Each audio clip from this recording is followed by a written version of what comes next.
สบายดีน้องๆที่เข้ามาเบิ่งสองของบริษัทแนลเนาะวันนี้บ้านหน่อยจะพาน้องๆมาแกะมาลัยขอตัวนี้เนาะว่าผลออกมันกงกับขอได้แด่โอเคเขามาเริ่มปฏิบัติเลยเนาะ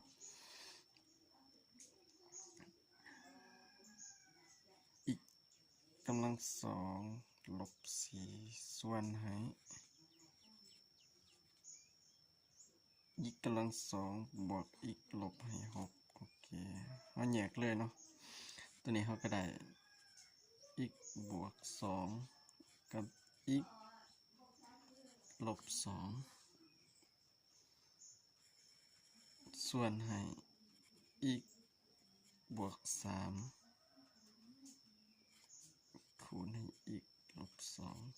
หมายความว่าเวลาเราไล่ปุ๊บแล้วมันจะออกตัวนี้คือเก่าอันนี้คือการเวลาเราไล่ปุ๊บมันจะออกตัวนี้ตัวเก่าหลังจากนั้นเราคัดกันออก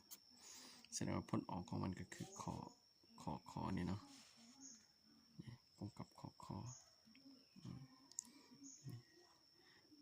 บทนี้มันจะนอนใน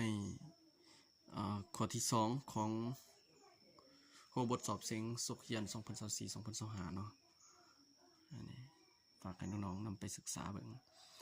ก็คือหลักๆก็คือเราต้องแยกส่วนคูณให้มันเป็นก่อนเราจึงแก้ข้อนี้ได้เนาะแยกส่วนคูณให้เป็นแล้วก็สามารถแก้ได้โอเคสำหรับคลิปนี้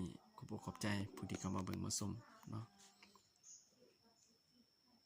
นำไปศึกษาเบิ่งต่อว่าอีกกำลังสองลบสี่กับอีกกำลังสองบวกให้อีกลบให้หกนี่เขาแยกส่วนคูณแนวใดที่ไปที่มาของมันเนาะขอบใจได้